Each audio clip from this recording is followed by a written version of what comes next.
大哥是你听有，你挑工叫好听无的呢？你明明听有呢，那你怎么知道我听得懂呢？所以我请翻译听无的时候，你样请，你拄只做一开始甲降时，你是用什么态度咧甲我讲话啊？我是给委员建议讲啊，还是这样的一句话，工具大家都有，为什么不用同样的工具呢？假如为这件事情要变成一个议题的话，那今天不要紧，我们另外开一个议题，我到你那边去谈。今天这工具，你坐，其实这是我的这阵时间啦，保证和你讲对不对？交通的方面要通联很顺畅。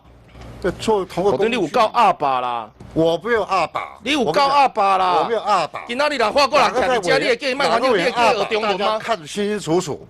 今仔日人花个人徛伫遮，你会叫伊讲中文吗？客客气气的。你调讲诶，每一个人都很客气啊。我对媒体、对委员、对我同仁都很客气，我没什么阿爸过。你可以问我同仁，我阿爸过没有？是啊，那我无了解，咱两个语言无共，我请翻译到底对做唔对？你敢会当讲我做唔对什么代志？你没有做什么不对，我只建议你，语言是个工具，那明明大家同样的工具，为什么要拿那个不一样的工具来这样弄呢？我想要保护咱台湾的母语，阮有原住民语，有客家话。可以啊，你要会你母语，我没有意见嘛。对嘛，所以咱用翻译的人员，你外国人来，你就袂叫伊讲中文，是啊，我伫遮你要叫我讲中文呐？是啊，那你要教育我。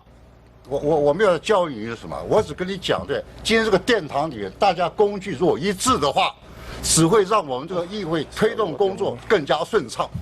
你加入对，你质疑的啊不同的工具，我没有反对啊。大哥是你听有，你挑工叫好听无的呢？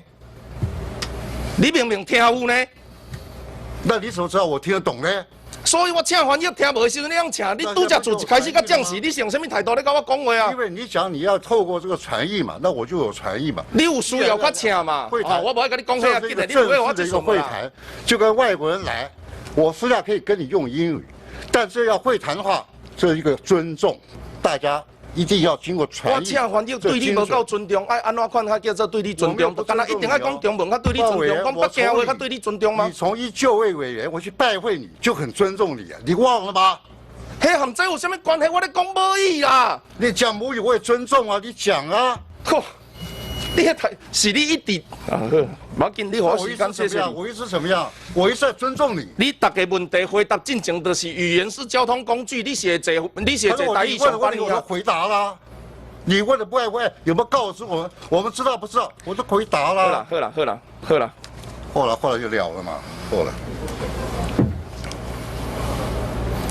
委员，你真不要这样子，你不要想想，好像是我们官员好像对你很阿爸，我没有过。我对每个委员、对每个媒体、对我们同仁，我没有这样态度过。我也是好心的劝委员。拜托的，用工具用委员。